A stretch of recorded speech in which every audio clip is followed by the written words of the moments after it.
This video opens with a really important caveat that everyone's going to ignore. Everyone's going to dismiss the significance of this.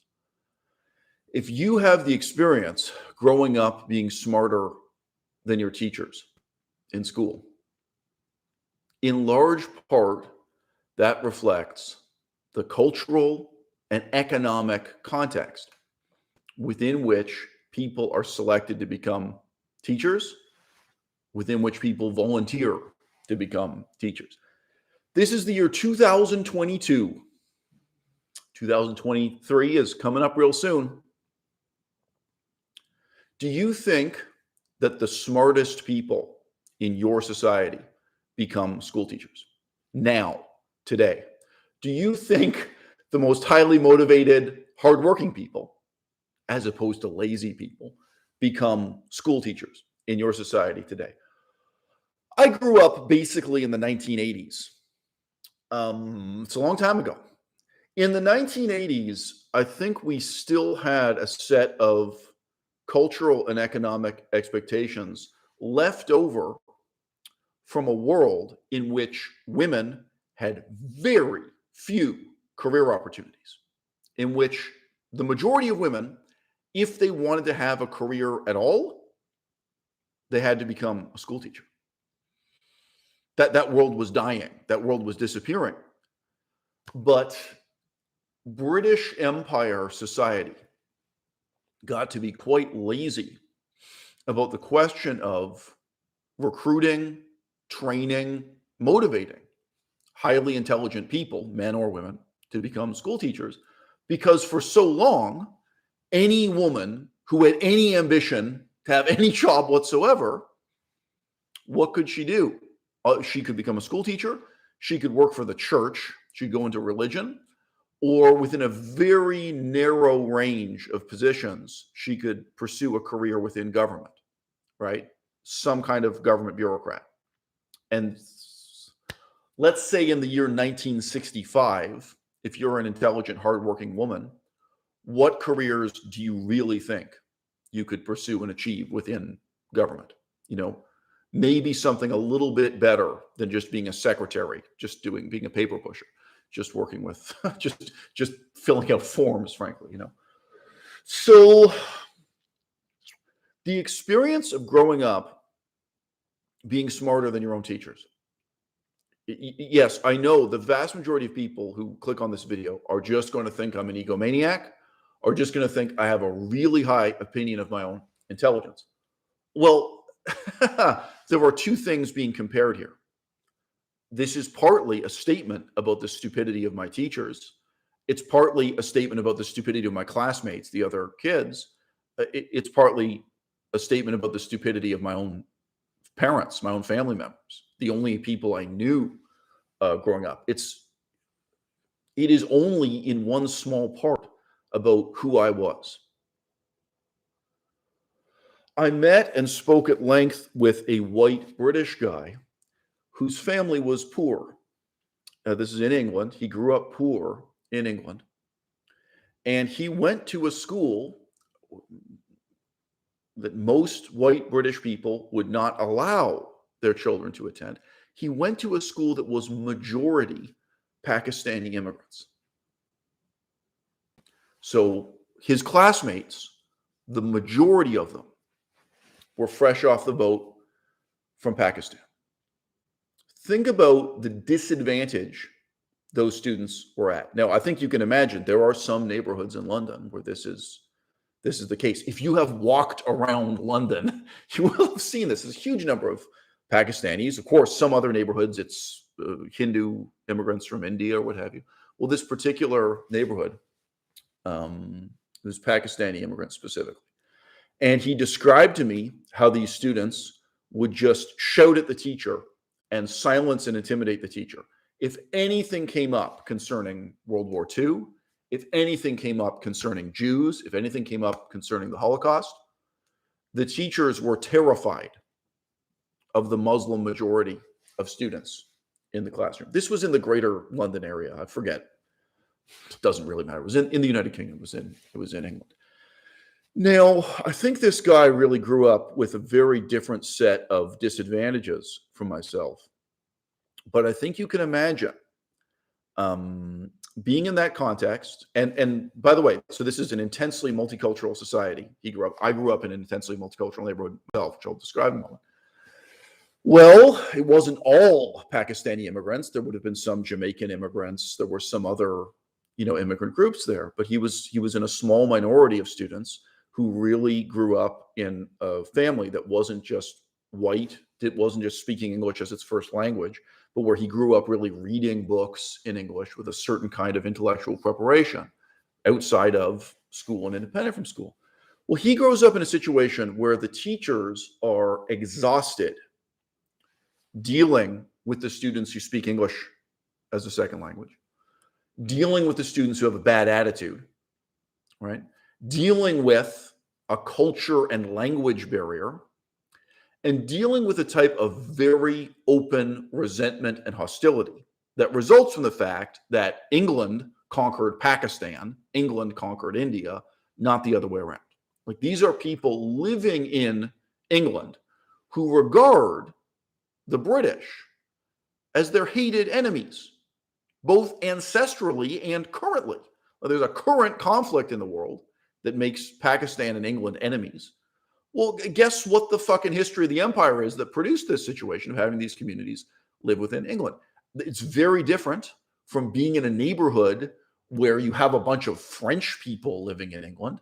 If you had French people living in England, let's just say theoretically, these were French people who had fought alongside the British. They'd fought shoulder and shoulder together against the Germans in World War II. And then somehow they decided to settle in England. You had a whole neighborhood that was French veterans of World War II and their children and grandchildren. Okay, you might have a very positive sense of, hey, some people are French, some people are English, but we're on the same side politically and historically. We're all together. Well, there's a very deep animosity that is masked, that is concealed by our current rhetoric about multiculturalism. Now, it's a little bit different in every case. You tell me how Jamaicans feel about that history. If you are a Black Jamaican descendant of slaves, if you know the history of Jamaica, and today you're living in England or today you're living in Toronto, how do you feel about that history? How do you feel about your present place politically in the British Empire? There's a lot of, it's meaningful hostility. It's not meaningless. But the school teachers can't cope with it because the school teachers are stupid, which is the main thesis of this video. I'm not saying it's humanly impossible to cope with it. You have really mediocre, really lazy, self-indulgent people who become school teachers. Most of them are just looking for an easy job. Most of them are just looking for a regular paycheck. These are not the smartest people in our society who become school teachers, not in 2022. Again, if you go back to 1952, there were so many women who had no better choice. There were women for whom it was either they would be a school teacher or they would be a housewife, and there was nothing else for them. So I think a lot of intelligent, hardworking women did become school teachers in the past. I'm sure there were also some stupid and lazy people, but again, very different world, very different set of assumptions that the current education system, emerged from. Okay, my point is this. I met this English guy, and he obviously had a very distorted sense of his own intelligence. He had a very distorted sense of his own capability, insight, understanding, a sense of his own specialness. He grew up in a situation where it wasn't even that the teachers were flattering him. It wasn't that the teachers were telling him, oh, you're special, you're brilliant, you're creative, you're intelligent. No. The teachers were basically dismissing him all the time. Oh, okay, you don't need help. The finite amount of time and energy and effort these teachers have, and probably there are 40 students in the class, maybe 45, maybe 50. These are big classrooms. One teacher coping with 40 students, all their time and energy is going into the problem students. And again, for my generation, growing up where I did in Toronto, and for this white guy from England also, the single biggest problem is multiculturalism. The single biggest problem is you have students who the language they speak at home is not English. Their reading ability, their writing ability is not at that level that could be taken for granted with someone who grows up with English as their primary language or their only language. Now, there may be other problems. How good are they at math? How good are they at other things? And where there is a tremendous hostility separating student from teacher. Okay. How do you teach the theory of evolution in those classes? How do you teach anything about history, politics, science, right? When you are dealing with students who are proud to be Muslim, proud to be Pakistani, and you actively resent and hate the British Empire generally. Now, look, I grew up with my own resentment and hatred for the British Empire. So a very different intellectual quality. Obviously, I was raised by communists. I was raised by people who were atheist and people who did not fit into Christian culture, Jewish culture, Muslim culture, any other culture. And my father had the honesty to say this.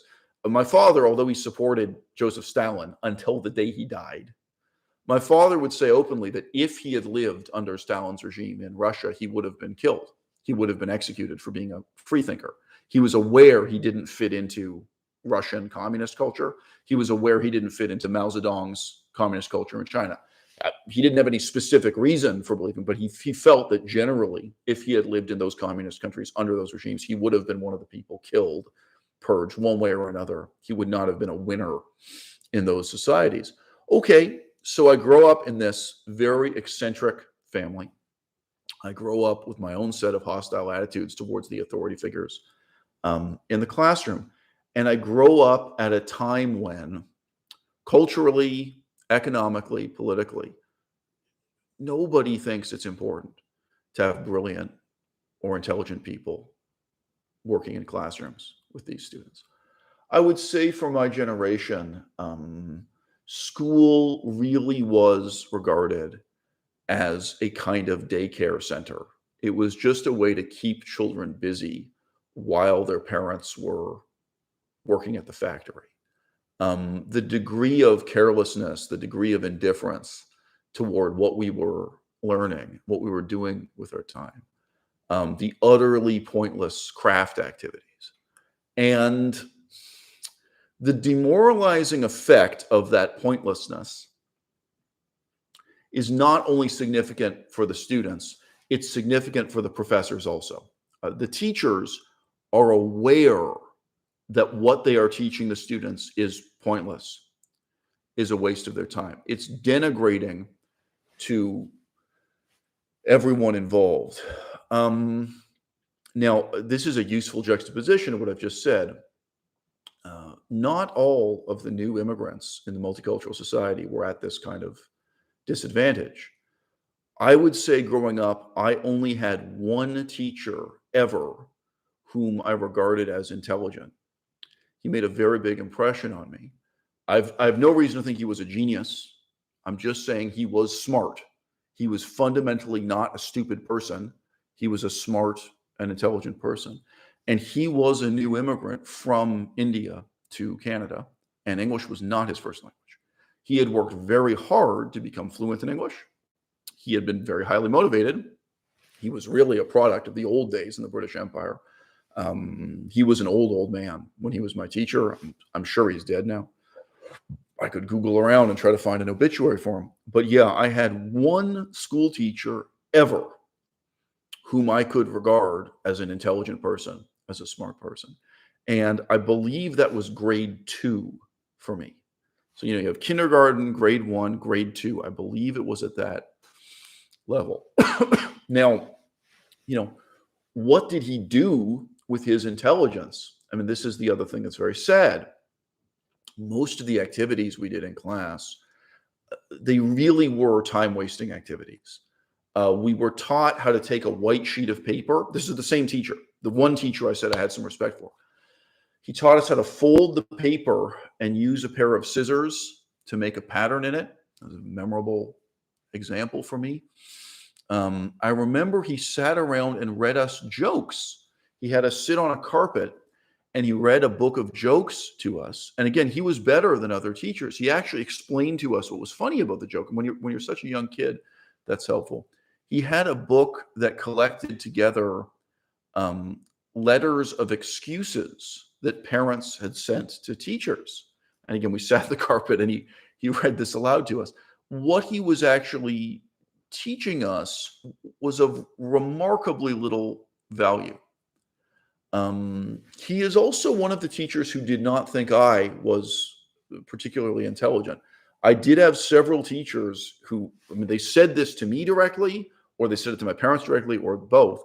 I did have several teachers who said, look, this kid is of extraordinary intelligence, extraordinary potential. I did have that experience. I have had teachers and university professors say to me directly that they thought I was a genius. I remember one professor saying to me that in every generation, there are only a few people born like me, born with the type of talent or type of genius I've got. And he was being dead serious. He had read my work and he'd spent some time getting to know me. Wasn't a first impression. That was really his opinion of me. I remember what I said in reply too. I'm not an easy person to flatter. I had a friend in school, and we weren't talking about this subject at all. We weren't talking about this issue because, again, we're going to talk about to what extent we're discussing differences in innate intelligence and to what extent we're talking about these very extrinsic elements, just like how stupid are your teachers, how bad is the school system, what's the cultural context of multiculturalism and multilingualism being a really important factor. But I remember I was having a conversation with a childhood friend, and he said to me, people imagine that the most obedient dog is the most intelligent dog. They measure the intelligence of dogs in terms of how well the dog performs a trick, how well the dog responds to having something thrown or being asked to stand up or jump or what have you. And he said, that's not intelligence. The dog that is the most defiant may be the most intelligent dog. It may be that a cat is more intelligent than a dog. It just doesn't want to listen to you. It doesn't want to comply. It doesn't want to conform. Now, I think you can tell I'm stating that the vocabulary I'm using was not the vocabulary he used. Obviously, this was a childish conversation stated in childish terms. But my immediate response to that was, that's how it is for us children, too. The adults treat us like dogs. We are treated like trained pets. The only thing that interests them is how well we perform certain kinds of tricks. And there were some particular children where I really saw this. This is what was rewarded, a certain kind of desperation for adult approval, like of really performing tricks to get the attention of adults. And if you were instead a sullen child, if you were instead a truculent child, if you were not happy at school, you're not happy with your professors, you're not happy with your parents, whatever it is you're not happy about. If you were not soliciting these kinds of responses, you would be perceived as stupid, no matter how intelligent you were. Now, I say this honestly, it didn't bother me at all. I have always found it delightful when people think I'm an idiot. And I talked about this a lot with my blonde ex-girlfriend. I have an ex-girlfriend. We were together for many years. Like, we might as well have been married. It was a high commitment relationship. We lived in the same apartment together. It was that kind of marriage-like long-term relationship. But I choose not to say her name. I remember talking about this several times with my blonde ex-girlfriend because she was really, she never got over the fact that I was smarter than her. And no offense, I was smarter than her in every way. It wasn't just that I was better than her at one thing or another. I was better at her than I was smarter than her in every way at everything. And she really struggled with this for her own ego. I mean, I guess she wanted to be with a guy who was stupider than her, or was at least stupider in some ways, whatever her story is. I don't give a fuck. But this came up a lot. We talked about it in depth, and we talked about it with a variety of examples and contexts. And I said, well, look, I'm not like you. I don't feel denigrated. I don't feel sorrow. I don't feel unhappy when someone else is better than me at something, when someone else is smarter than I am, or when someone is just better informed, like they're better read, they know more than I do. I feel a positive sense of thrill, like, oh, here's somebody I can learn from. And even if the situation is that I've been proven wrong, like I've been snubbed, I have a positive feeling like this is my chance to learn something. Like when someone else outdoes me, I don't feel self-pitying and inferior. I don't even feel like we're in a competition. You know, I feel this thrilling sense that I'm learning something. Being proven wrong for me is a heartening experience, not a disheartening experience. So she and I talked about this from many angles. And I remember her final conclusion was, she said, Eisel, the only reason you feel that way is that you're smarter than everyone else, is that it's incredibly rare for you. Like you know more, like, she, anyway, whatever. What my experience was in high school as well as university. She knew a lot of this stuff about me. She said, your experience is you're always right and everyone else is wrong. You're smarter than your own parents and you're better read and better informed than your parents. Your parents are wrong about everything and you're always right. You go to school and you're smarter than your school teachers. Again, she's really thinking of high school and university, not primary school. And you're better read and better informed. And like, even when you don't say anything in class, you're sitting there, you know that you're right and they're wrong or whatever. And you go to university and you pwn your professors and you're smarter than everyone else in the classroom with you. Like, that is your experience in life. And it's only for that reason that you feel positively when you happen to encounter someone who's smarter than you, or again, they just happen to be right about something when I'm wrong, whatever it is, they're better informed, or they're more skilled or more experienced. You respond positively that way. And what I said to her was, no, it's 180 degrees the other way around. Like, the reason why you think I'm so smart is that I live my whole life that way. The reason why you think I'm so smart is that I'm willing to learn from others. It's like, because I'm willing to be stupid, because I'm willing to be wrong, I'm learning all the time. Whereas you, my blonde ex-girlfriend, you are living in this defensive crouch all the time. You don't want to be wrong. You don't want to feel stupid. You don't want to take a risk. And so you don't really learn. I think there is some truth to that. Now, I've mentioned this to you guys before. I have one half brother who was born dyslexic. As far as we know, with current science, you're born dyslexic. You're not, as far as we know. Maybe there will be a scientific discovery that that's not true. But presuming dyslexia is something you're born with, one of my brothers was born dyslexic. I have one brother who was born severely mentally retarded because his mother attempted suicide during the pregnancy. So his mother, who is not my mother, different woman, my father got quite a number of women pregnant.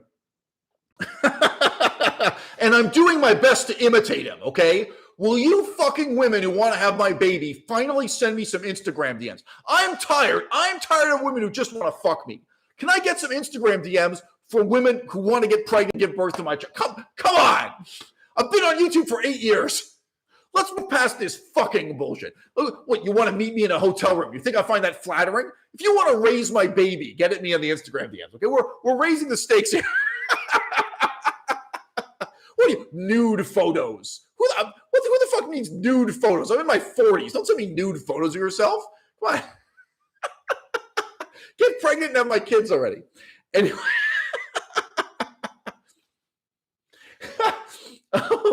Anyway, yeah, my father got quite a number of different women pregnant. But anyway, one of my brothers, he was mentally disabled for his whole life. As far as I know, he's still alive. Because his mother attempted suicide. She put her head in a gas oven. She inhaled gas. So that causes brain damage to the adult, causes even more brain damage to the fetus, to the unborn baby. So, obviously there is a question of innate intelligence, which is easiest to understand when you're talking about absolute disability.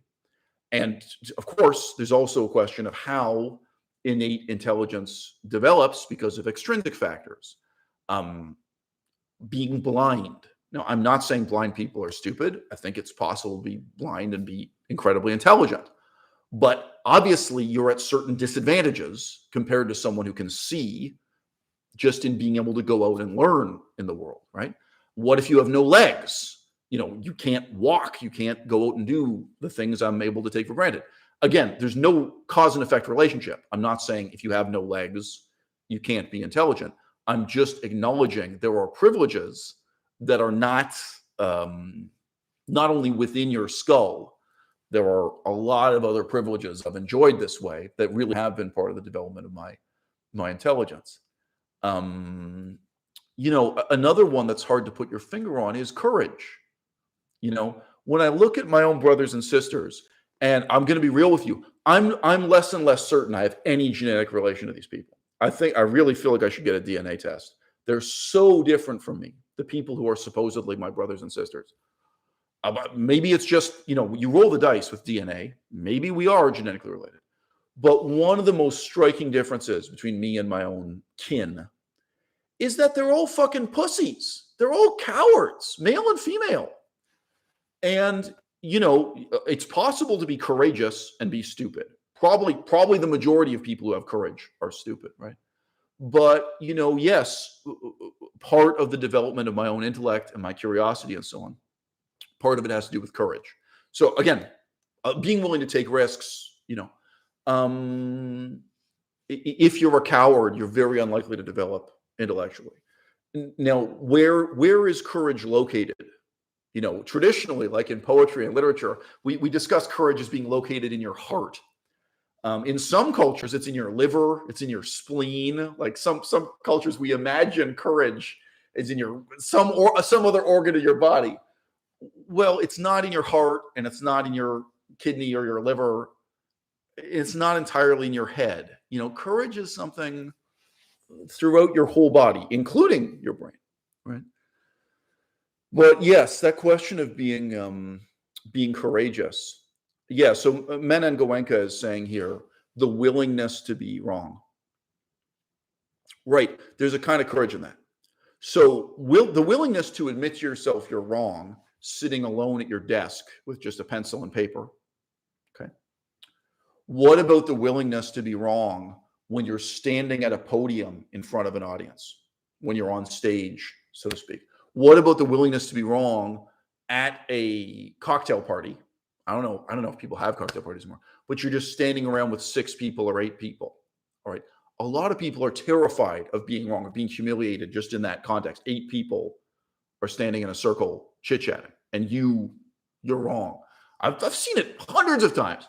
I've seen so many people who quote a book in a context like that, and then I reveal, yeah, dude, that's not what that book says at all. I've read that book and you haven't, right? And you see the way they react, where they get dug in and they try to pretend they've read this book. The conversations I'm thinking of were kind of pre-internet, so I don't think they'd read a quotation on the internet. In those particular examples, but somehow they'd gotten into their head that they should pretend to be well read. They should pretend to know this book. And, I'm saying, look, dude, that's not the thesis of that book is the opposite of what you're saying. I don't know where you got that. And it doesn't matter how helpful or how kind I am, or how cruel and how confrontational I am. I've seen this so many times where people do not have the strength of will to be wrong and then to learn from their mistakes. So another character in that situation I've just described to you, someone quotes a book and then it's revealed they don't really know what this book is about. They could smile and laugh and say, really?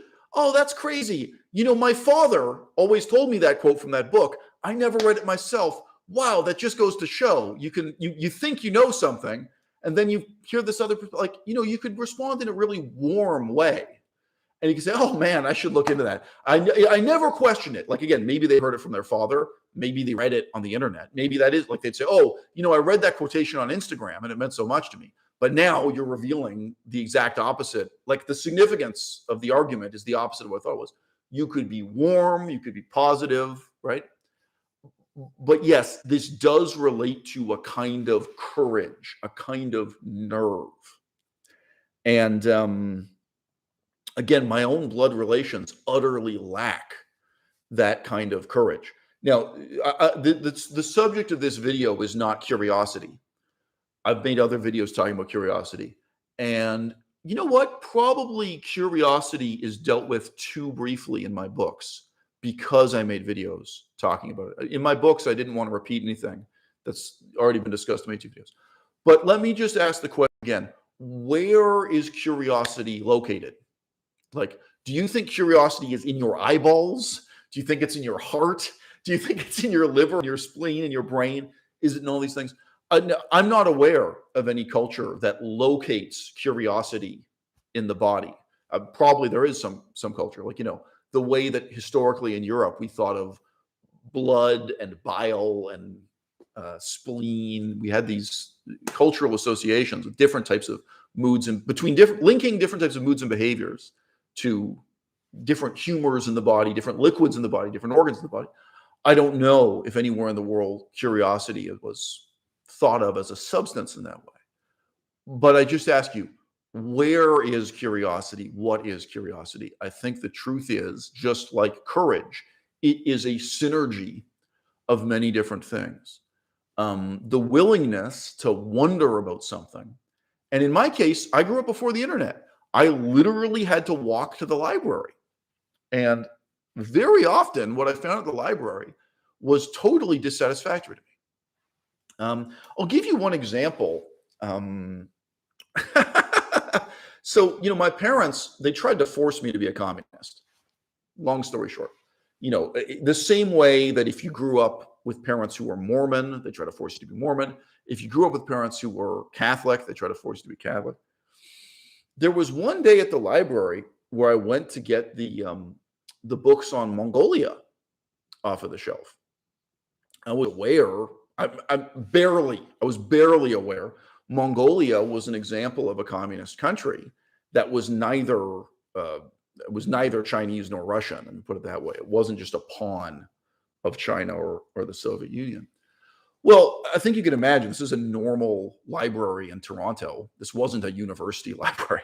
This is a library that has a lot of children's books and popular fiction novels. They did not have many books about Mongolia, but one book they had, it was a big, beautiful, impressive book directly published by the Communist Party of Mongolia. The government of Mongolia and the Communist Party of Mongolia published this book. And you can imagine it was mostly propaganda, if not entirely propaganda. But I sit down and open this book, and the main thing you see leaping off the page is how much they hate their rival communist regimes. This is a book written by a communist regime denouncing other communist regimes. So there were a lot of things going on there in terms of my willingness to read that, my interest in seeking out the book in the first place. And then, I kind of confronted my own father with this. I didn't carry the book home. I read it and then went home and talked, I left the book in the library. But I remember going and talking to my father about it, and really, what a coward my father was in dealing with it. He couldn't cope with it. He couldn't deal with it at all. And, so I just say this was certainly a learning moment for me growing up. I'm learning that everything my parents have told me about politics is bullshit. I'm learning in a very different way that what I've been told in school is bullshit. Of course, I'm learning that communism itself is bullshit, to make a long story short. My point is, there were a lot of kind of characteristics I had leading up to my reading that book, and then the use I made of that book afterward. I had all these brothers and sisters. My father had so many kids. They probably had some moments like that in their lives. They had some moment that opened their eyes to the extent to which my own father, Barry, had lied to them about communism, right? But did they immediately go home and confront him with it? I did, right? I read that book at the library about Mongolia. I go home, and like the very first conversation I had with my father, whatever it was, 2 hours later or something, I'm confronting with it. I guarantee you my sister never did that. My sister Beth, who's now a university professor, et cetera. And I talked to Beth about this once, so even that, all of us growing up are afraid of our parents. All of us are afraid of being punished by our teachers to some extent. And in my case, I was beaten savagely by my mother, the physical beatings I endured. And as it happens, I did not really care about the beatings. What I cared about was being screamed at and lied at. That was really what hurt me. I hated the screaming and the lying and the attempts at manipulating me. My mother was not very good at manipulating me, but she was trying to. Gaslighting, you could say today. Really gaslighting. Really, her trying to convince me that I was crazy, that I hadn't seen things that I had seen. Like, yes, real gaslighting my mother used against me. That that more psychological side of it, that was what really hurt me. And I also have to say the waste of my time hurt me. My mother could scream at me for hours. It was just pointless. It was just bullshit. But it could go on and on and on. And like, you're only awake for so many hours of the day. That was the stuff that really bothered me. The physical beatings did not bother me that much. Nevertheless, being beaten up by your parents as a kid, it conditions you to be afraid of your parents, right? It creates fear, and that fear is biologically real. You feel it in your body. So if I say anything that disappoints my mother, that confuses my mother, she's going to beat me. She's also going to scream at me and lie to me, those things. But you know that as a child. If anything upsets my mother, even if it's something I didn't say, she's going to freak out and start beating me. One of the memories, this was when I was a really small child. You guys won't believe how young I was when this happened. This was before I started grade 1. So this was, I believe, kindergarten year, the same year you would be in kindergarten, but it could have even been junior kindergarten year. I was a really small child. I was small enough that you don't really walk properly yet. You know what I mean? So it was either junior kindergarten year or kindergarten year. And I could show you where this is in Toronto today. I remember all of this vividly. And because I was so small, by the way, everything around me looked larger in that memory. I've been back to that place since then as an adult. When you have really clear memories from your early childhood, that's an interesting element. Like, to give an example, there's a hill there.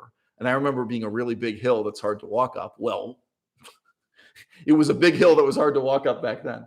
But anyway, I was in a public park with my mother, and I was a really small child. And there was graffiti sprayed on a wall, and it was a swastika. And what the person had written was only 2 words. Whoever it was who made this graffiti had sprayed with spray paint, "Burn Jews." Now, I was such a little kid. Like, I asked my mother in a completely pure-hearted, open way, why did that man write that? Like, I don't even know who it is. Why did someone write that? Why does it say that on the wall? Who wrote that and why? And my mother went ape shit. She went all the way mental, as if she were mad at me, because that's what my mother was like. She's a very immature, very stupid woman. And again, nobody believes this. Everyone wants to imagine intelligence is hereditary. Everyone wants to believe that both of my parents were geniuses, and like that's why I'm a genius. No, both of my parents were very stupid people. There's a lot of evidence about that publicly. And I actually have one chapter of my book, No More Manifestos. It discusses in detail the way in which my father was a very stupid man. So, I mean, you can read that and you really get a sense of how his mind worked and how it didn't work. But anyway, this example gives you a sense of how my mother's mind worked. And she went into her normal kind of spiral of getting worked up to beat me, to slap me around. I was a little kid, and this stuff makes an impression. And, I was so tiny. There's no way I could resist. There's no way I could fight back. But I remember I was in a public park. And I had, at that time, I was so small, just speaking in complete sentences was still a lot of effort. Again, I can remember that time in my life. When you are in kindergarten, you don't speak in paragraphs, You speak a few words at a time and you struggle to make convincing statements. And I remember having to stand up for myself and say, look, you should not be mad at me. Like, even if you're mad about this thing on the wall, you should not be mad at me for asking about it. Like, your role is to explain this to me or help me. Like, this is crazy. So that was the kind of environment I grew up in. And again, so if you guys just joined more recently, it's great. We have 42 people in the audience, 43. I noticed there are only 20 thumbs up. You tell me why that is. So what, 43 people here. I only got 20 thumbs up. If you didn't join this video at the very beginning, I want to restate the caveat. If your experience growing up is simply being more intelligent than everyone you know, it doesn't mean that you are very intelligent. It means that you grew up around stupid people. And I have a further footnote to that. Okay, so my parents, stupidity is real, guys. To some extent, we are just talking about stupidity in their case. My father grew up speaking English as his first language, all of his education in English. My mother grew up speaking English as her first language, all of her education in English, right? But for a lot of people, let's say you're a Pakistani immigrant. in Toronto, right? What if neither of your parents speak English very well? So you are growing up speaking English as your first language, going to school in English, and your parents, maybe they are smart, like, but their ability to communicate with you and their ability to relate to the context you're growing up in and this culture. So to give an example, let's say your parents are Pakistani immigrants and they are smart, but they don't understand the politics of Toronto. They don't understand the history. They don't understand the context they're living in, right? You may, in effect, growing up with parents who are unhelpful to you, or they seem stupid, they seem inept because of this multicultural element. Now, again, in the classroom, in school, I already mentioned I knew this guy, and he was a white British person. He went to a school where the majority of his classmates were Pakistani immigrants, and then there were other kinds of Asian immigrants and Muslim immigrants and some Caribbean immigrants in the classroom with him. He grew up with an inflated sense of his own intelligence. He grew up feeling like he was a genius, basically just because he spoke English as a first language and because he could read and write at such a higher level than all the other students. And then you can imagine that's great question for the audience. Where can I find that jacket you're wearing? So guys, Melissa stitched this on for me. Okay, so it's not the jacket. You got to bang a lot of hoes. You got to get really good at sex, and then you got to give a lot of women a lot of orgasms, and sooner or later you find the right woman who's willing to stitch this on your jacket for you guys. So I'm sorry, but it all comes back to testicle size. Okay, guys, I'm sorry. Comes back, it's testicle size, sex drive, actual skill in giving women orgasms. It's not the jacket. It's not. I'm sorry, guys. That's it.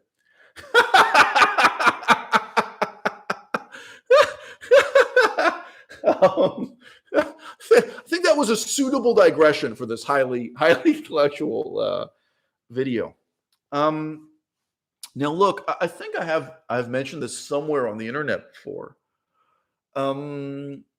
Growing up, I did not think I was smarter than other children. So like there are several stages here. There's being a small child, kind of being a medium-sized child, then we get into high school and university. I didn't think I was smarter than other people. I thought other people were not trying. That was my perception of the world. Now, there's some truth to that, right? So this is one factor. I'll say a little bit more about that. Are other people just stupid? Or is it the fact that they are not motivated to learn? They're not motivated to try hard. They're not motivated to be smart, right? This is one question. Shit, now I forget the other point.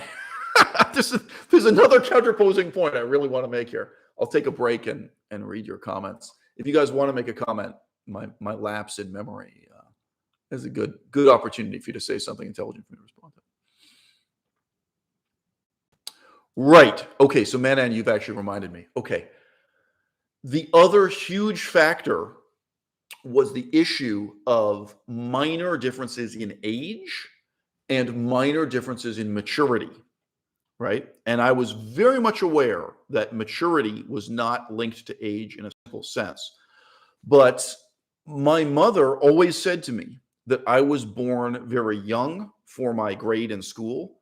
I forget exactly what the number is, but it was something like I was 10 months younger than the older students in my grade. So my mother said, look, you are at a disadvantage. Like all the other students, not all, most of the other students in your class are smarter than you and they're more mature than you because of the month you were born in, like relative to the school year. And again, I'm sorry, I forget if it was 8 months or 10 months or 11 months, whatever.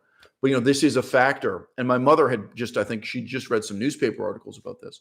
There was a theory that one major problem in childhood development is when you're talking about kids who are like 6 years old. I mean, obviously this is true, age 1, 2, 3, 4, 5, 6, 7, 8, but especially in early childhood, the difference in maturity, the difference in mental development, that 8 months or 10 months means that this really matters. You had an inequality within a grade. So I grew up being told that I was stupid for my grade, that I was disadvantaged for my grade because I was younger than everyone else in my grade. Now, and I also grew up with an awareness of Marxist ideology, communist ideology. And something I could see very clearly at a very early age was that the kids who grew up poor, the world has changed. This was kids growing up poor in the 1980s. There were kids who grew up poor and they got a part-time job working at a barber shop. Holy shit, they were more mature than all the other kids. Like, again, it's not a simple result of poverty, right? They're poor, their parents get them this job, and like, obviously they're a kid. So the barbershop, they just clean up. They like clean the mirrors. They do little jobs like that for some extra money, right? They're not cutting hair at a barbershop. They're probably not handling money if they're not handling the cash register, right? But you could meet a kid who grew up poor, working part-time in a barbershop, and you felt like you were talking to someone in their 20s. They were living in the world of adults, and they knew things about sex, and they knew things about money, and they knew things about life that the other kids didn't know because they hung out in a barbershop. I did also know some kids who worked in a corner store. Their parents owned a convenience store. They were less impressive, just in my experience. Like in theory, you could have the same kind of maturity. And I'm guessing that's because at a corner store, they just didn't really talk to many people. But yes, there was this pattern that was really remarkable where the wealthier kids who had more of a sheltered life, they were more ignorant, they were more mature. So we have two sources here of profound inequality between people intellectually as I was growing up in school. And what really disturbed me was not that these inequalities existed. And by the way, also, I wasn't disturbed that I was one of the people disadvantaged by it. This is part of why I didn't perceive myself as being smarter than other people. I thought other people were just lazy. Like, one, they were lazy, and two, they had other things that they enjoyed. So to give you a quick example, I knew a kid who played the drums. He spent all his time playing the drums. So like, I didn't look at that kid and think he's born stupid. I felt like, okay, I thought this kid is born just as smart as I am. He chooses to spend all his time playing the drums. This is the kind of person he is. Now, I'm remembering that particular kid. That guy was stupid. I'm not saying it's cause and effect, but as it happened, he really was a pretty stupid guy who got into playing the drums. I'm happy for him. I am not going to play the drums. Somebody has to play the drums. You know what I mean? Like now, looking back, I can see some of the kids around me, they really were kind of intellectually disadvantaged. They were born at some kind of, or innately and inherently, some people are dumb, not all. But that was not how I saw the world. I saw the world primarily in terms of laziness, secondarily, in terms of what do you enjoy? Like, do you enjoy thinking? Period. Do you enjoy debating? Like debating philosophy? Do you enjoy talking about politics?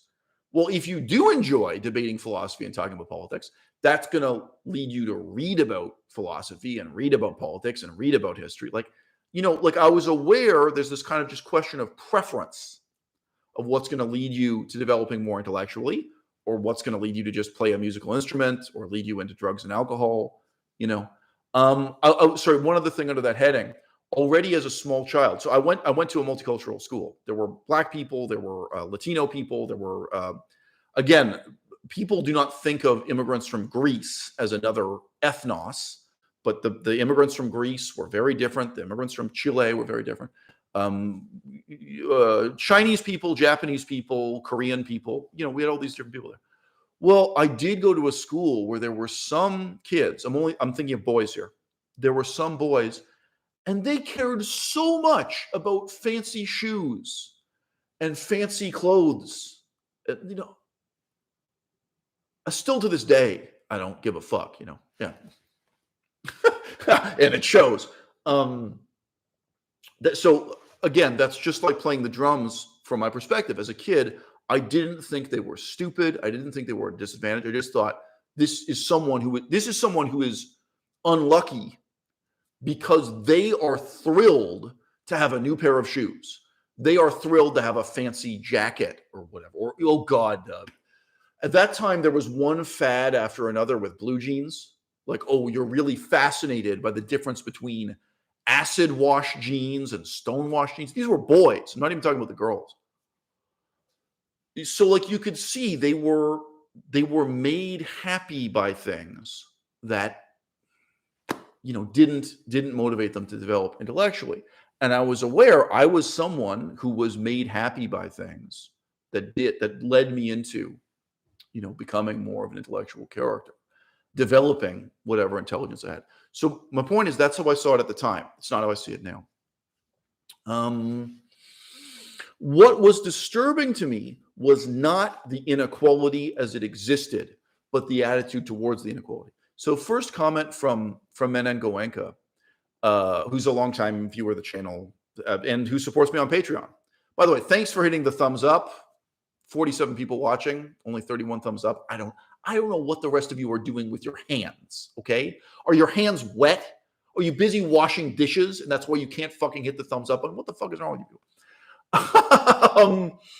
Anyway, Menon says he was talking just a few hours ago to a friend of his about how he was perceived as arrogant because he was willing to criticize professors and authors and academics.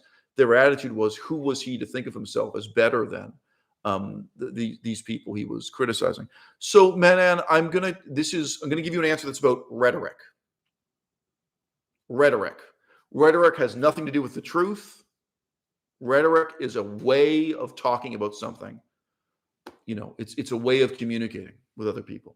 It's nothing to do with the difference between truth and fiction, nothing to do with the difference between right and wrong, right? The way to address this with people is to point to the example of film criticism. You can say to them, have you ever watched a movie and then criticized it? Well, okay, let's talk about a kung fu movie, for example. You watch this kung fu movie and you say, wow, the fight scenes were terrible. Like the actual fighting, it wasn't exciting, it wasn't interesting. What do you know about kung fu? What do you know about fist fights? What do you know about the complicated art of performing, like in theater we say blocking out, planning a fist fight on camera so that it looks dynamic and artistic and interesting and dramatic? What do you know about that? How dare you criticize the filmmaker? How dare you criticize the director? Could you do better yourself? You couldn't do better yourself. This, in terms of rhetoric, this is the most rapid, the most useful way to break through. No, the fact that you say this is a bad movie does not mean that you have the delusion that you could make a better movie. Neither for a kung fu movie, an action movie, nor for a philosophical movie or a political movie. You can see what's wrong with the movie. You are a member of the audience. You are an observer. You are an analyst. You are a critic. You do not need to be a filmmaker yourself, right? And once you get someone to accept that premise on the level of rhetoric, it's game over for this bullshit. No, I don't have to believe I would be a better professor of psychology than Jordan Peterson. Oh, Jordan Peterson is an expert in psychology. He's a university professor. I don't think I'm more qualified than Jordan Peterson. My relationship to Jordan Peterson is that of a film critic to a filmmaker.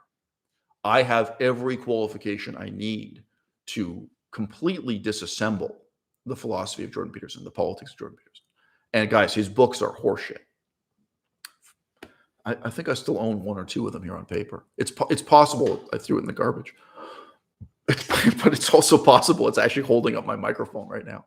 I do have a lot of books I use just to hold my microphone. So yeah, that is just advice on the level of rhetoric. How do you deal with this? I'm going to say more about this issue of arrogance, the problem with even talking about inequalities of intelligence.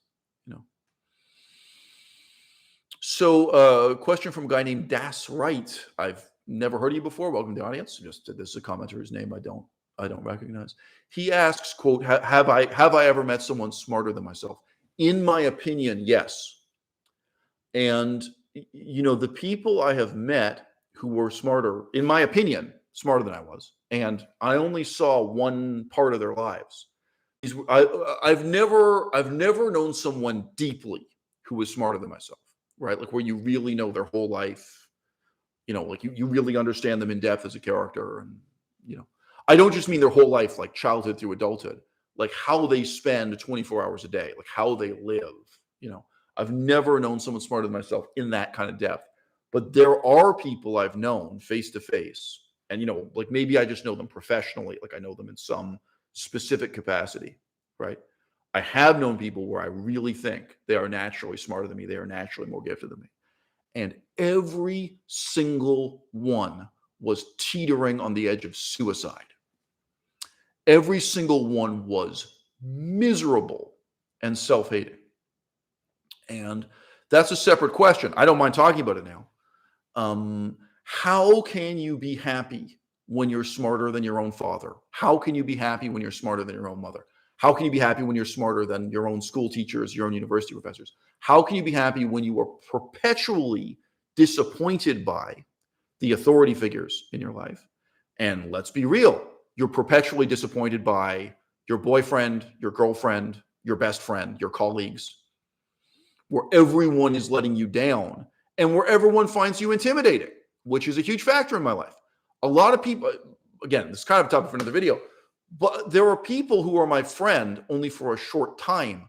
And they've told me this. I've had people who didn't tell me this, and you can kind of figure it out. But I've had people who straight up tell me they stopped talking to me because I make them feel bad about themselves. They feel stupid when they're around me. They feel lazy when they're around me. And they feel like they're letting me down all the time. And they're probably right. You know what I mean? Okay, how do you be happy? I do think one of the advantages I've had over my contemporaries, over other brilliant people who grew up in the 1980s or other brilliant people, no, is that I really figured out how to enjoy life. I figured out how to love life. And most people don't. Most people, smart or stupid, don't. And again, to be fair, it could be that they're a very brilliant person, but who put all their time and energy into the study of chemistry, like something that just didn't help them in these other ways. My interests, they've really helped me develop philosophically. They've helped me develop an appreciation for life in a way that not everyone always will. But just to give a really short digression on that, some of you, this is your first video you've seen on my channel. I studied Buddhist philosophy.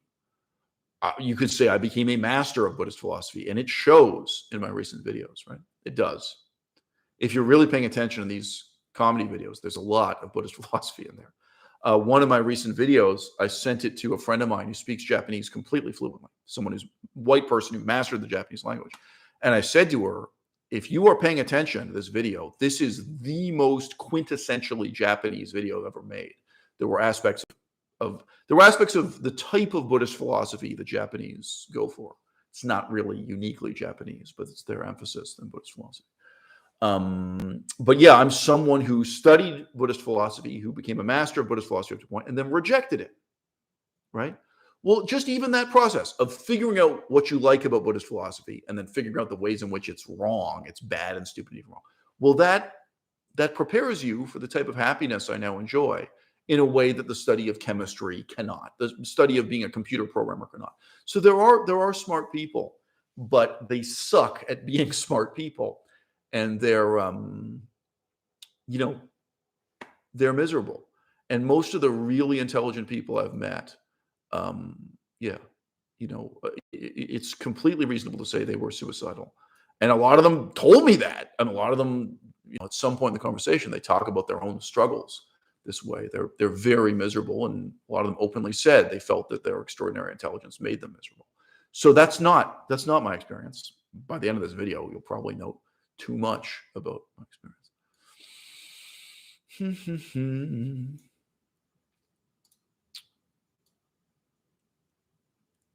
So I'll give a response to this. So that someone called Sean in the audience left a comment. Sean wants me to talk about vegan diet and vegan fitness. So Sean, this other person, this other YouTuber, okay, they can talk to me. It's not my job to talk to them anymore. I do not go out trying to get interviews with other vegan YouTubers, whether that's about diet or fitness or politics. All right. I have now published Future of an Illusion. It's $1. Any of you who haven't read the book, it costs $1. You can get it as a Kindle book, but on paper, it's really a cheap book. And it's not long. It won't waste your time. I've published that book. That is my final act of vegan activism. All right. If there were anyone worth talking to in the vegan movement, they would talk to me. I'm not going to go out and try to set up a video or a collab or an interview with them. That's just ridiculous. Now, I'm not insulted. I'm not. I know you're trying to be helpful. You're just suggesting there's someone I could talk to or collaborate with or something. Okay. I am sure, at some stage, other established voices in the history of veganism, like Gary Francione, they had to make that transition also. At some point, Gary Francione was a young vegan activist going out trying to get interviews, trying to get collabs, trying to make it happen. And at some point, he had to look in the mirror and say he's old. He's said everything he has to say about veganism. He's published every book he's going to publish on veganism. I've read that book, by the way. I've read Gary Francione's book.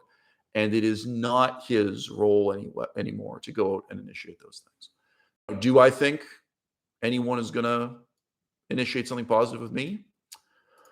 I had one person write to me from Athens, Greece, inviting me to attend an event in Athens, Greece, a vegan festival. And I said to him, okay, look, I can do it. I can buy an airplane ticket.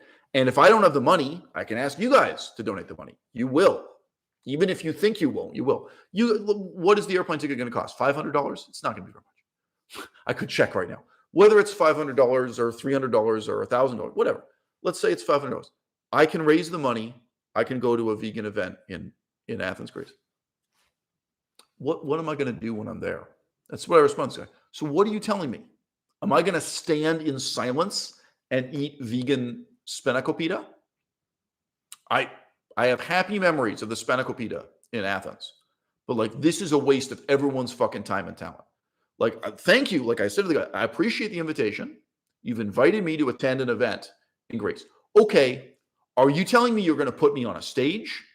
Are you going to put me behind a podium? Are you going to provide me with a Greek translator? Are you going to translate my book into Greek? Are you going to translate? Can I give you a series of quotations from the book? Maybe not the whole book, but let's say 10 pages of the book. And you translate that into Greek and you give out photocopies of it to everyone in the audience. And then I give a lecture and an interview about the book. What the fuck is going to happen?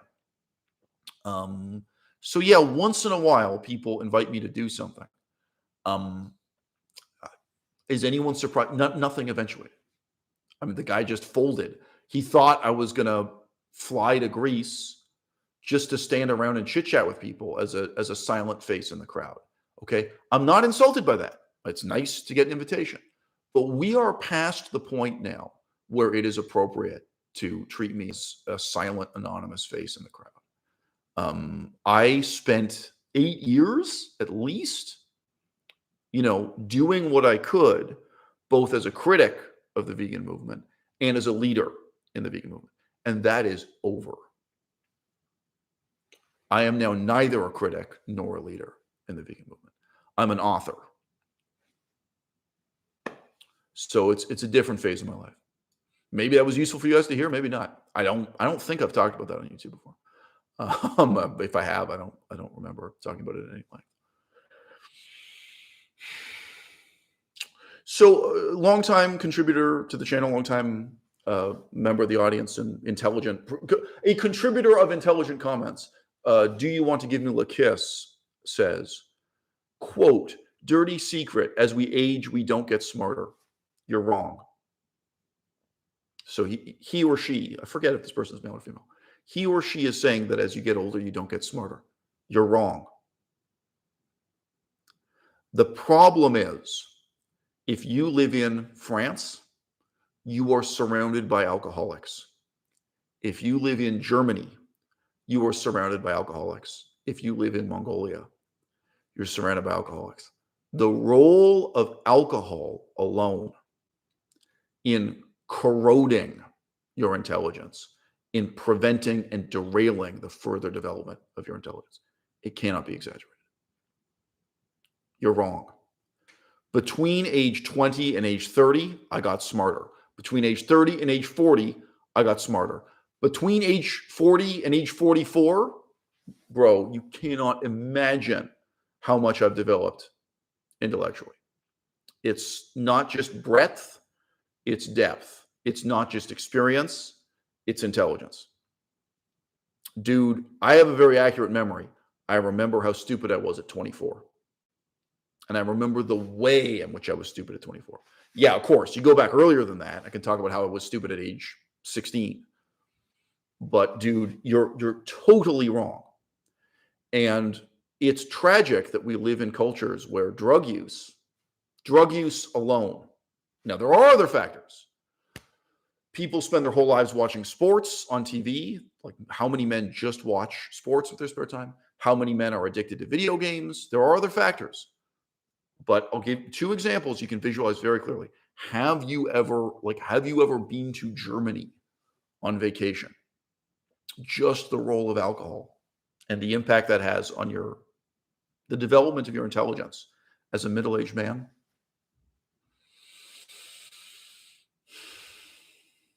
It's impossible to overstate the kind of invisible genocide we are living through just with people ruining their own brains through illegal drug use, legal drug use, meaning including alcohol and cigarettes, and of course, prescription drug use, people who get on antidepressants, anti-anxiety drugs. Okay, it's not genocide in the sense people don't die and they don't disappear, but people become zombies. And holy shit, when I was living in France, I also had a period of time living in Germany. We have this cultural expectation that people only develop their intelligence during high school, maybe a little bit during university, but already during university, there's a lot of drugs and alcohol involved. No. If you're sober and curious and hardworking, it never stops.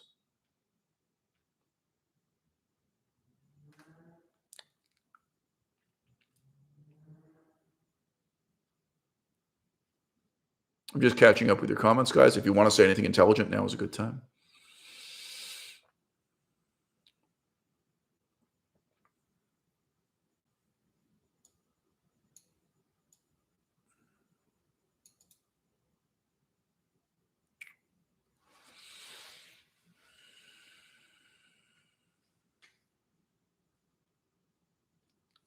So Frida says, and Frida, I'm not saying this to insult you, but I think you haven't looked into the basis in real empirical evidence for this theory. Frida says, quote, there is a theory that newer generations are smarter than previous generations. I wonder how true this is. Frida, I have seen hard evidence that the new generations are stupider than the generations that came before. People don't like to talk about it. There is hard empirical evidence of decreasing rates of intelligence and increasing rates of stupidity. Now, you may ask, what do I mean by empirical evidence? One of the most disturbing measurements of intelligence is eye movement, the way the eyes move.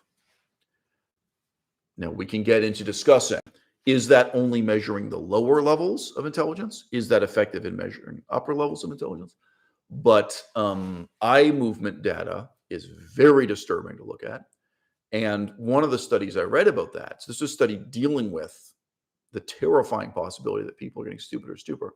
The main thesis it advanced was that intelligent women are no longer choosing to have children.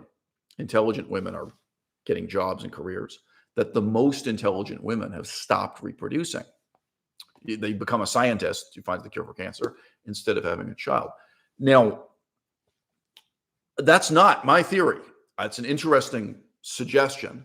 Here's a different theory. What if the problem is that intelligent women are not becoming school teachers?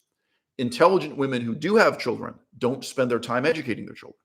They do other things with their time. Like, we have a culture where that's no longer the emphasis. And look, let's lay it on the men also. I think there's basically an equal amount of blame on the men. I have read descriptions, I'll just say 19th century. I've probably read accounts 16th, 17th, 18th, 19th. I've probably read accounts over many centuries. But I can remember reading descriptions of the relationship between father and son, talking about long hours spent reading Latin together, where the father sits with the son and tutors him in reading Latin. and showing the son how to use a Latin dictionary and all these things. And where the level of care and attention the father was expected to put into tutoring his own son. Yeah, I've read examples of that over many centuries. That's just talking about European culture. When you get into Asian culture, okay, China and Japan, how did anyone become literate in China and Japan? There used to be very close relations between fathers and sons. Fathers would force their sons to memorize poetry and recite the poetry to the father. If you know how hard it is to really achieve advanced literacy in Chinese, you will know that that is so that they really develop reading ability and writing ability. So, but those exercises of father and son spending time together. Now, I'm not saying they only memorize poetry, but probably also sitting and actually explaining to your son how to understand classical Chinese literary texts. The tradition in China of men really weeping for months when their father died. Many historians are kind of baffled by it. They're like, what? Why were relations between fathers and sons so intense? Why is it that men were like for 6 months, like just bereaved and weeping when their father died? Well, it's because their fathers were really involved in their education in a way that's now unimaginable to us. And again, some of you know how complex the written language of Chinese is, and how difficult it is to get a child to really understand the relationship between the spoken language and the written language of Chinese. Well, fathers and sons had close relationships too. But within our culture, I understand why people would tend to blame women and not blame men. I think we have to blame both men and women. But yes, there are empirical studies suggesting that intelligence is declining. And the measurements of intelligence are not always as porous. Is that the word? The measurements of intelligence are sometimes more falsifiable than the IQ test. You guys probably know, I think the IQ test is bullshit. It has very limited validity, very limited utility. Well, the IQ test isn't our only way of measuring intelligence. And the implications are terrifying. But of course, in a sense, it's obvious. If people have kids, okay, one, do the most intelligent people have kids at all? Two, the most intelligent people, do they have many kids or do they have very few? So like one, some highly intelligent people just don't have kids. Two, some intelligent people have only one kid or two kids. But the most intelligent people do not devote themselves to having 7 kids in our culture and our society. 3, do the most intelligent people devote their time to childhood education, whether that be educating their own children or working as a school teacher, the other forms of education? You guys know, like, it's nobody would even debate this with me, right? We have a culture that doesn't care about education, so that doesn't care about cultivating intelligence in the next generation. And look, guys, I grew up in that culture. So again, a lot of people want to imagine I had some tremendous, even within my own family. I've talked about this with my own brothers who are incredibly jealous of me. I've had to really describe to my own brothers, dude, I grew up playing Sega Master System. I grew up sitting on the couch playing Sega Master System. And I just had to describe how stupid my childhood was. I didn't have, they imagine I had some kind of wonderful education growing up, and I didn't. Nobody gave a fuck about my education, Really? My parents, oh, fuck, I don't want to get into complaining about how bad my education was with my parents. But, my parents refused to even buy me a dictionary. I asked them many times over many years. I wanted them to buy me a dictionary, and I wanted them to buy me an encyclopedia. And I later knew, I talked to other kids in the schoolyard about it. In downtown Toronto, you could get those things very cheaply. You could get a used encyclopedia, secondhand encyclopedia for $5. But even buying a new dictionary, a new encyclopedia was very little money. Money couldn't be the problem. My parents absolutely refused. They refused to play any positive role in my education, even on that level, And anyway, there were a lot of negative feelings that come out of this day. But no, I grew up watching garbage on television and playing garbage video games and going to a terrible school. Was, as I've described, the quality of education was incredibly low, and the other students in the classroom did not speak English as a first language. Oh, yes, sorry, there's no convenient time to mention this. I've already just asked you to reflect in your own lives. Were your own teachers the most intelligent people in your society? In our society generally, Do the most intelligent people choose to become school teachers? And then once they make that choice, do they work hard at it and take it seriously? Two of my school teachers went to prison, and they went to prison for doing stupid things. You know, I'm very careful with what I say. I never want to defame someone. I don't want to misrepresent what the charges were or why they went to prison. And I learned about this as a child. I learned what adults told me about the teachers who went to prison. But these were not highly ethical people. These were not highly intelligent people, and these were not hardworking people. Let me just put a further face on it.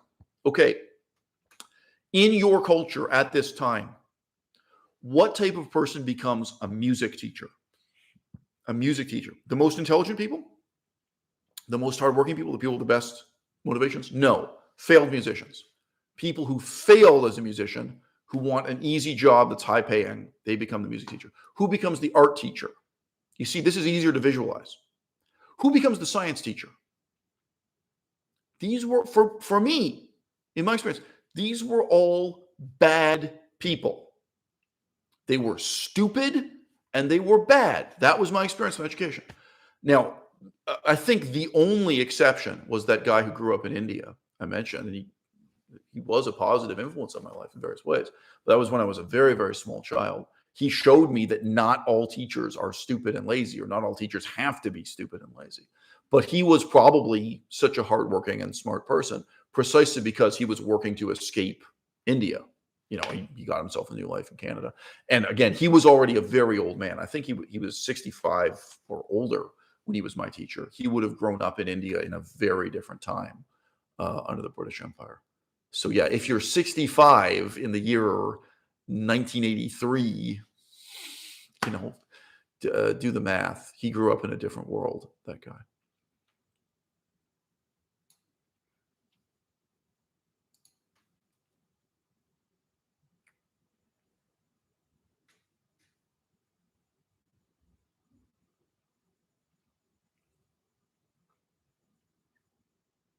So Menon Goenka says, and I'm not going to get into his autobiography here. Let's just talk about all humanity rather than talk about one specific person. Menon Goenka says, quote, he used to think that he was literally mentally retarded when he was a kid, and that there was some secret way in which everyone but him was intelligent and knew things that he did.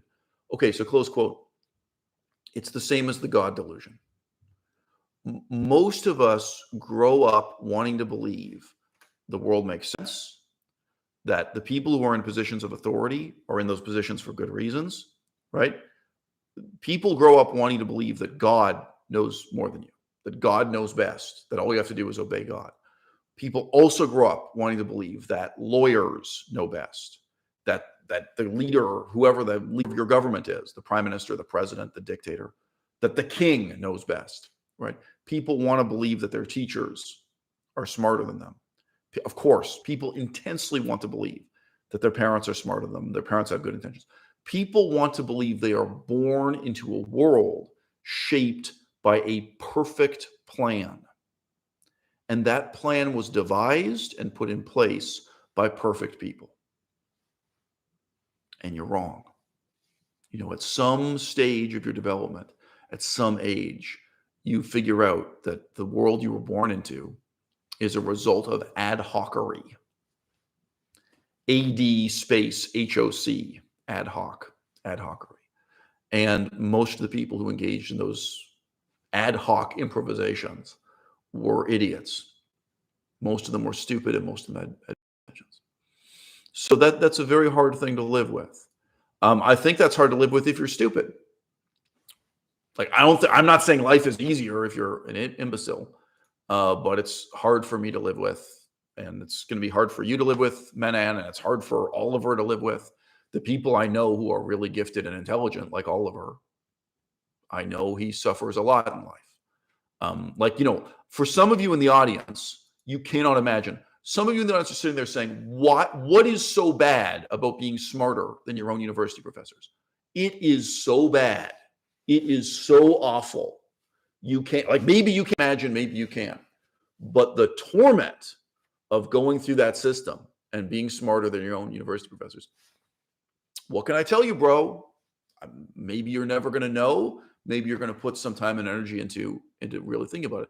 But sure, there's a reason why so many brilliant people commit suicide. It's awful. It's unbelievably terrible. And, for stupid people, I'm not saying life is so great being stupider than your professor, but obviously they can at least feel that they are benefiting from the denigrating relationship with their professor. Their professor is in this position of authority. They treat them like shit. They denigrate them, but they may be so stupid and so ignorant that they feel they benefit from it. A great example of this, by the way, is the tradition of the Japanese Zen master and his beating stick. Now, I'll just put in a footnote here. There was a tradition in Japan that was a small part of Buddhism, of the Zen master, of a Buddhist monk, beating the students with a stick. It was massively exaggerated, basically in New York City, in the transmission of Japanese Zen Buddhism to the United States of America. So I'm not saying the historical and philosophical tradition of Japanese Zen Buddhism was all about being beaten with a stick. But yes, there are forms of Japanese Buddhism that exist in the United States today, probably California as well as New York, but started in New York actually, where this frankly BDSM relationship, this issue of being beaten by the older monk, the student being beaten by the teacher, this is massively exaggerated. And why do people find this powerful, inspirational, moving? It's because they get to live with the delusion that this older monk has some kind of mysterious and profound knowledge, and he is guiding you towards that breakthrough, that realization, that understanding. He is guiding you towards enlightenment by denigrating you, humiliating you, beating you, through a relationship of authority that is fundamentally similar to the relationship between a powerless child and a physically abusive parent. That's what people want to believe. All right. That's Zen Buddhism in the 21st century. My point is, if you're smart enough, you can't believe in these things. It's not just God that I don't believe in.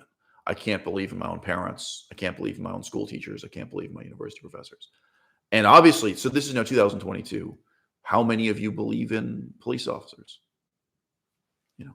So imagine if you were stupid enough to believe that police officers are good people. I met and spoke to one guy as an adult, not a child, who really believed that police officers were all wonderful people. He really believed in this kind of childlike myth. By the way, I'm not saying I think all police officers are bad people either, but well, you might feel happier, at least in this respect, if you believed in the whole authoritarian structure of the universe and of these institutions. If you thought it was for the best that those people were in power, if you really believed that it was for the best that you were being beaten with a wooden stick by your superior in the hierarchy. But if you're smart enough, you can't believe it. You just know this is a moron who happens to be holding the stick. And if he falls asleep on the job, I can take that stick away from him. Then we're going to find out who's getting beaten.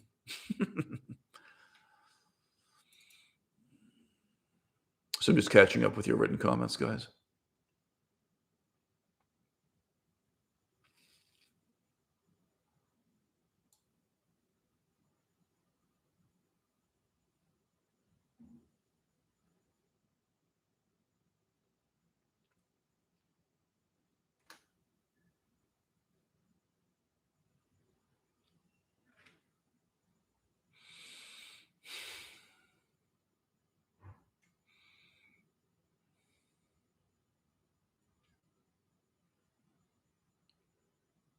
So, brief comment from Sat12. Sat12 is also a longtime viewer and commenter on the channel. Shout out to Sat12. Sat12 says, quote, that he or she would go to Greece if they paid the airplane fare. The ultimate scarcity is time, not money. Guys, like, okay, you guys would donate $500 so I can go to California, so I can go to Los Angeles. Let's just say that instead of Athens, Greece. Why? what's going to be accomplished with that? Like I'm 100% certain you guys, the people in the audience right now, 44 people, you would donate $500 so I can take an airplane to California.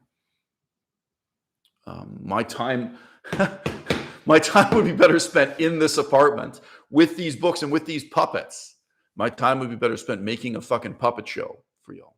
You know, those are puppets, by the way, not stuffed animals. No, it has nothing to do with money. You know.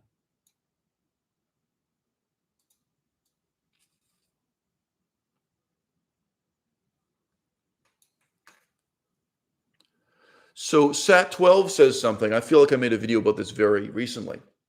Sat12 says, quote, there could be a list of cities most conducive to intellectual development. Okay, there are two different questions here. Where can you live that will foster your intellectual development, that will encourage it?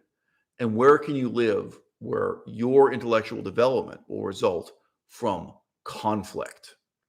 Okay, every single one of you right now, why don't you move to Myanmar? You're going to learn. If you start living in Myanmar next week, pack up a rucksack, get on a plane, start living in Myanmar. Oh, that's going to be an intellectual, that's going to inspire some intellectual development on your part, right? You're going to learn a lot living in Myanmar starting next week, and you are going to be afraid for your life. Fear is a great motivator. Okay? Myanmar is going to do nothing to foster your intellectual development. It's going to force your intellectual development. And you will be in a state of conflict and hostility with everyone. And don't give me this shit that people in Myanmar are friendly to you. Nope. Everyone's going to lie to you. Everyone's going to cheat you. Everyone's going to be ripping you off. Try buying a replacement watch strap in Myanmar. Okay? In a lot of ways, your life is going to be hell. And you're going to have diarrhea, and you're going to have parasites, and you're going to have to cope with insects that are inside your fucking pillow. You're trying to sleep and there's a crunching noise, so there are fucking insects in there. And you're going to get bitten by spiders, and your face is going to swell up because you got bitten by spiders. I got stung once by a tropical wasp, and my hand doubled in thickness. You're going to endure physical suffering and uncertainty and fear. And you're going to have people interrogate you who are holding guns. And you're going to have people trying to get bribery money out of you. And those people have guns, and they have the power to kill you or imprison you or torture you.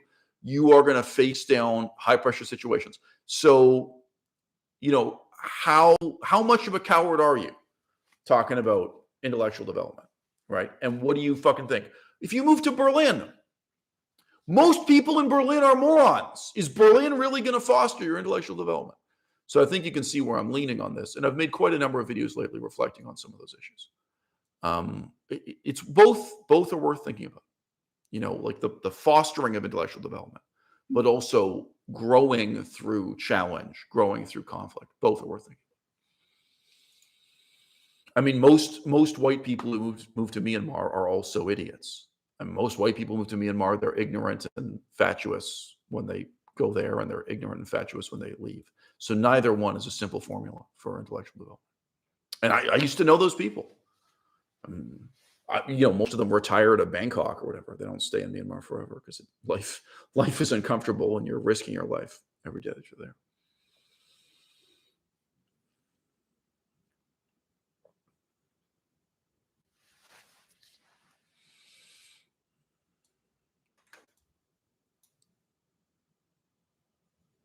I am reading every single comment, guys, so I'll stop eventually. That's why there's a silence and a pause.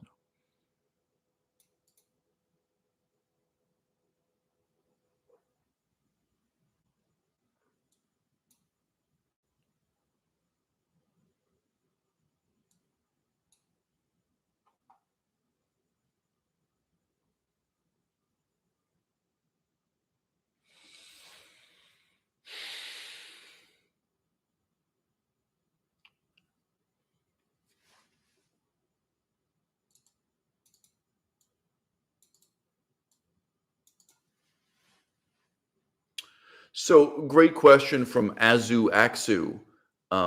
Quote, are you not moving to LA anymore, meaning Los Angeles? I feel discouraged about moving to Los Angeles. It is possible. It is possible I will permanently move to Los Angeles. It's possible I'll go and explore it and find a place to live. It's possible, but I'm not feeling optimistic about it. So maybe, but maybe I will move permanently to Los Angeles.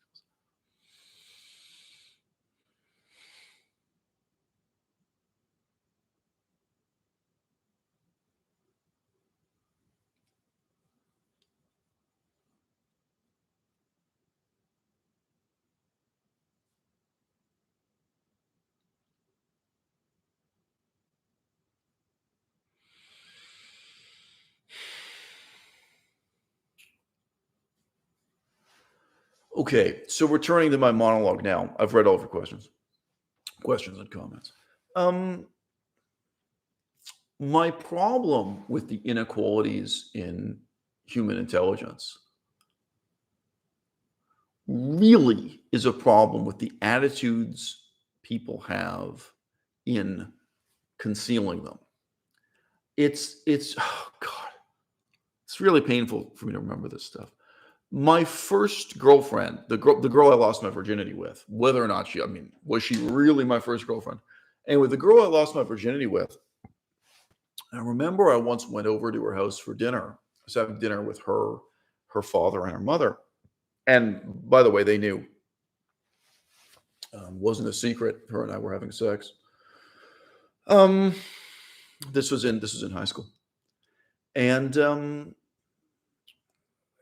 I said in a totally positive, warm way, part of what we are struggling with in high school is that people go through puberty at a different rate. So this was about the middle of high school, and this was really true in the classrooms I was in. Like there would be some people in the classroom, they're in the same year. There'd be some, like, okay, let's talk about men. There'd be some men who had all of the features, including like a beard growth. They had all the features of a mature adult man. And there would be some people who really looked and behaved still like children. So, you can think about how that is. People go through puberty physically at different times and different rates. And even if you say, oh, well, the gap is only 5 years or the gap is only 3 years, oh, that matters when you're living through it. Like if you are 3 years behind the other students in the class in going through puberty, it matters while you're in school and it matters for the rest of your life. If you are smaller and weaker and more childlike in your appearance, it matters. Now, with both men and women, there is a hormonal component to that development, right? It's not just that some people have facial hair and some don't. I remember being shocked actually by the emergence of hair on my hands. That for me was one of the signs, like, whoa, okay, I'm really all the way through puberty now, as opposed to having kind of smooth, hairless hands. When a few years earlier or what have you. People, their voices change, their whole bodies change. I said to my girlfriend's family, I mean, all of us were sitting on the table together, part of what we're struggling with is that people do not mature emotionally simultaneously at exactly the same time. People do not mature intellectually at the same time. And I was not saying this in a mean-spirited way. And I was not celebrating. I was not claiming that I was the most mature person in these classes. As I mentioned before, sorry, it's probably like an hour ago, I felt that the students who were the most mature were the students who had experience doing a real job. I mentioned the kid I knew who worked in a barber shop. The kids who were really the most adult. When I was in high school, there were kids who owned their own car. I knew at least one kid who rented his own apartment. He didn't live with his parents anymore in high school. And I knew then there would be girls who were sexually active already. This is like in the middle of high school, not at the end. And they were really living with their boyfriend in their boyfriend's apartment, not with their parents anymore. So there were people who already had a job, part-time job or whatever it was. There were people who were already sexually active. There were people who already understood like how to rent an apartment. There were people who already knew how to drive a car. There were people living in the world of adults, and their manner of speaking and thinking reflected that. And in this is the middle of high school, there were people who were still living a totally childlike existence. They played video games and so on. And I thought of myself as being much more on that childlike side. I've never once driven a car. I didn't have a car. I didn't have an apartment. I didn't have a job. I mean, sorry, at that time, I'd done some things like delivering newspapers. I'd done some kind of fake jobs for kids. Not worth describing. I'd never had a real job. And there were other people in high school who had done all those things. Now, as mentioned, I had started having sex, but I was aware I was not having the kind of sex other people were having. I wasn't engaging in sleeping around. I had this one relationship. It was a committed relationship. I had sex with her. I was not willing to live more like a middle-aged person and sleeping around. So I remember I said in this totally good-natured way to my girlfriend and her parents, part of what we're struggling with in the classroom, it's not just inequalities of intelligence in a simple sense. People within 1 year, like their ages vary by at least 11 and a half months or something, right? Basically 12 months. Like you can have two people in the classroom and they're a year apart in age. And that was something I was really aware of from my earliest childhood, that I was younger than the other people in the classroom because of when I happened to be born in the calendar year. And again, even if it's not true, my mother told me that again and again and again. So from earliest childhood, I was trained by my mother to perceive myself as relatively young, relatively immature, and at an intellectual disadvantage compared to the other kids I was in the classroom with. But you could see the differences in physical size. You could see the differences in physical maturity. And of course, just being in the classroom and talking to these kids as you're going through your high school experience, you could hear the differences in maturity. Some people had a mature adult outlook on life, and some people were still living and thinking like kids. Give you another really quick example. In high school, some kids would read the newspaper. Some kids had never read a newspaper in their lives. Some kids would watch the news on TV or would listen to the news on the radio. I knew kids in high school who had never once watched the news on TV, who had never once listened to the radio in their lives. Like there were kids in high school, they spent all their time watching cartoons still. Middle of high school, right through to the end of high school. That was how they chose to live. There were also kids who just watched comedy movies or whatever, So, I said to my girlfriend and her family this, from my perspective, totally well-intentioned statement. And their response to it was to angrily and viciously denounce me as if I were arrogant and as if I were delusional about my superiority over other people, like as if I had some kind of grandiose notion that I was smarter than everyone else I was in the classroom with. Now, at that time, like again, I have a good memory for these things. Was I smarter than everyone I was in the classroom with? At that time, I did not have a single teacher who was intelligent in any way.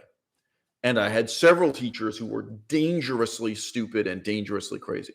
There was no one I could look up to or respect that way.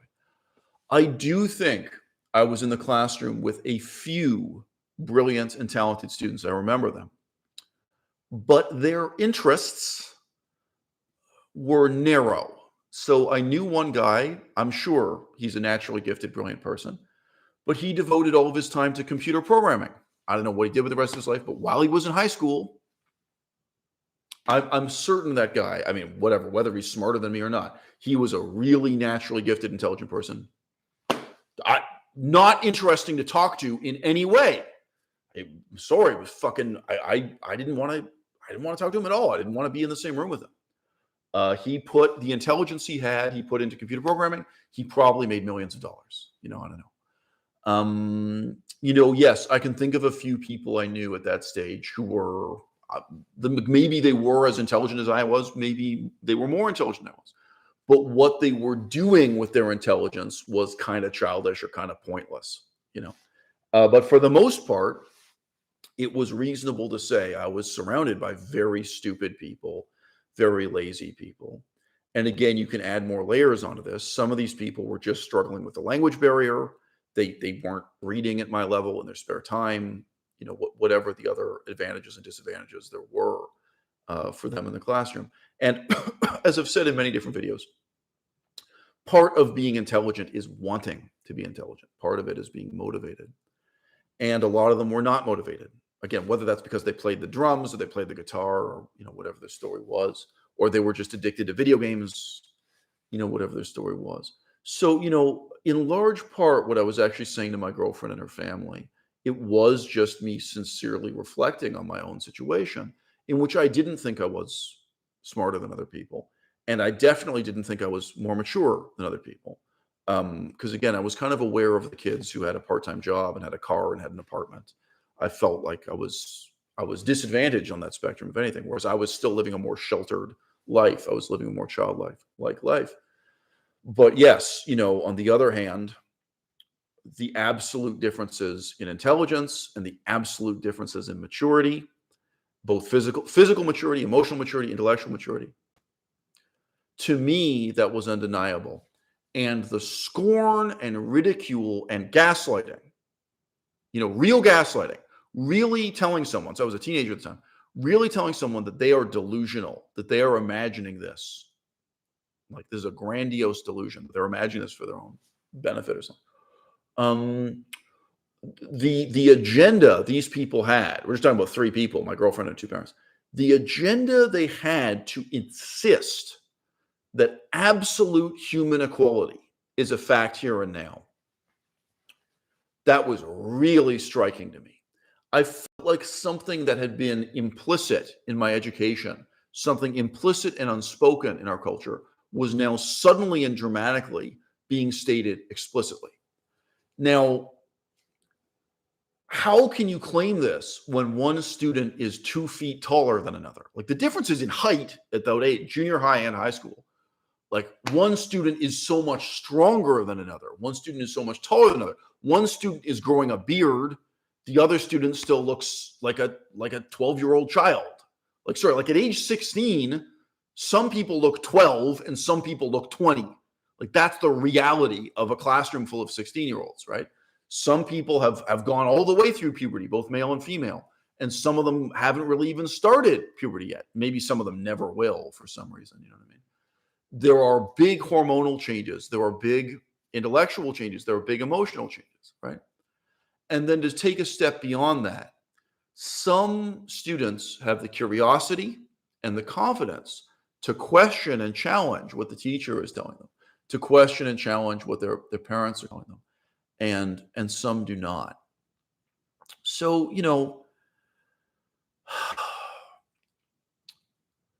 this is really, what still haunts me.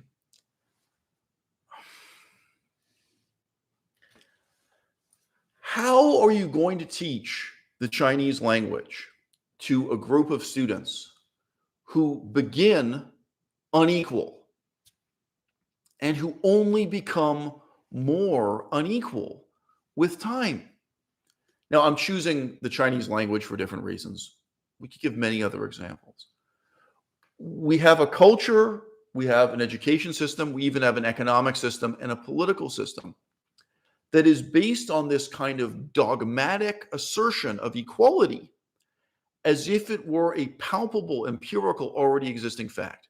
Not that people should be made equal, not that they should be encouraged to be equal, but that they already are equal, that effortlessly everyone goes through puberty at the same time, everyone develops intellectually as well as physically at the same time, that as if we are fundamentally proceeding from an absolute equality. Now we can set up a university program that teaches them Chinese all in the same way and so on, where they're all going to benefit from the same education equally. I've been in the classroom with a lot of other Chinese students, a lot of other people struggling to learn Chinese, and I see what they struggle with, and they don't all struggle with the same thing. It's not the case that each student needs the same kind of help. Now, I'll give you an example from theater, from acting, okay? Some students need a lot of help with stage fright, with feeling afraid on stage. That's really the training they need. I don't think you can do that by having one professor giving a lecture to 100 students. I don't think you can do that with one school teacher giving a lecture to 40 students. The lecture format is never going to help them with stage fright. The lecture format is never going to help you with your Chinese handwriting either, by the way. A lot of examples we give. Okay, but let's say there's one student who's struggling with stage fright, and there's one particularly highly motivated professor who talks to the student and recognizes it. and then they adapt their course to really address stage fright to help that. The professor gets inspired, and the whole course becomes about overcoming stage fright. And it helps that one student. Okay, well, there are 99 other students in the classroom, and their problem is not stage fright. In a theater program, you're going to get a lot of students who are very self-confident because they chose to study theater, they chose to be actors. There are a lot of people who are going to be sitting in that classroom. That's not what they need help with at all. There's something else. There's some other skill they're lacking, what have you. So even in this sense, where you're not talking about inequality in a simple, absolute sense, like, okay, some people are smart and some people are stupid. Okay, some people have some advantages and some people have some disadvantages, and they're different in this way. Even in the teaching of theater, even in the teaching of acting, right? Think about how much that requires one-on-one care and attention, just so you're not wasting people's time. Now, again, some of you will find that easy to visualize with Chinese, some of you won't. For some people, the problem with Chinese is focusing your mind and really reading each character and writing each character. It's the visual orthographic component. And for some, it's going to be the listening component. And for some, it's this. And for some, it's that. There are many elements of Chinese. And people may be gifted in one and not another.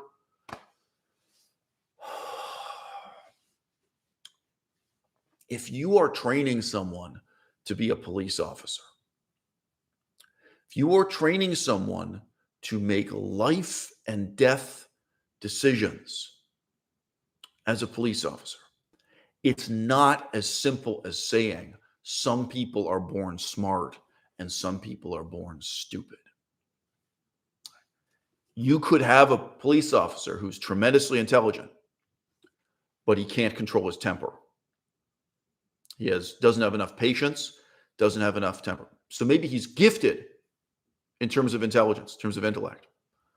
But the training he requires, the help he requires, is in being a patient, understanding person, maybe just enduring even insults. He arrests people and they really insult him and not getting angry, managing his own anger. Right? But again, this is like what I just said about stage fright.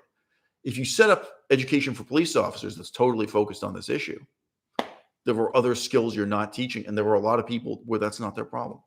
What if you have another police officer and he is very patient? He doesn't get angry at all. He endures being insulted. Those are not his problems. But he's gullible and he's stupid. He's not skeptical. He's not curious. He doesn't notice little hints that something is wrong, that somebody is lying to him, that there's something behind that door he needs to look at, right? There are so many aspects to being a good police officer, right? To understanding the political context you're working in, the cultural context you're working in, right? And there are so many questions of what intelligence is, whether or not you are recruiting intelligent people to do that job, whether or not you're encouraging them to become more intelligent, or whether or not the people you recruit as police officers are ending up being lazy, self-pitying alcoholics once they're on the force. Is your police force producing shattered men? Or is your police force attracting and recruiting the brightest minds of your generation? We could repeat all of this for school teachers. I began this video by asking, are the smartest people becoming school teachers today? I found it very, very hard to accept that I was smarter than other people. I was very skeptical about this. And I really lived with the illusion that when I talked to people and they were stupid, that I just happened to be talking to them about their area of greatest weakness, put it that way. I was very willing to believe that although this person is stupid in this area I talk to them about, they are probably brilliant and excellent in some other area of their lives. And it has been a long, slow process. I mean, that continued into my 40s. I didn't learn this or accept this in my 30s. It has been a long, slow process of really accepting that stupidity is not something inert. It's not something solid and unmoving like a stone on the floor. Stupidity is something fast moving and ever expanding like a fire. It's like a fire in a waste paper basket. Stupid people get stupider. Crazy people get crazier. And the danger of this fire they have burning, the fire of stupidity, all right, it's not limited to their own waste paper basket. It's not limited to their own office. It will, with time, burn the whole building down. It's easiest to see the danger when you look at someone like a police officer. It's easiest to see the danger when you look at someone like the President of the United States. What if the President of the United States is stupid? But each of us in our way, for at least a few hours out of the day, has some kind of responsibility that's just as important as being a police officer. If you are a parent, if you are raising children, to those few children, you are more important than any police officer. You are more important than the President of the United States of America.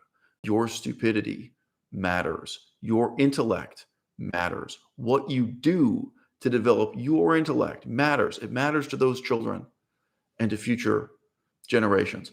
You have a responsibility to be an intellectual that almost nobody seems to take seriously.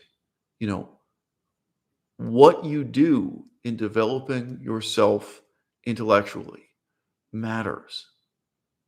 It matters to your colleagues, your coworkers, your friends, your children.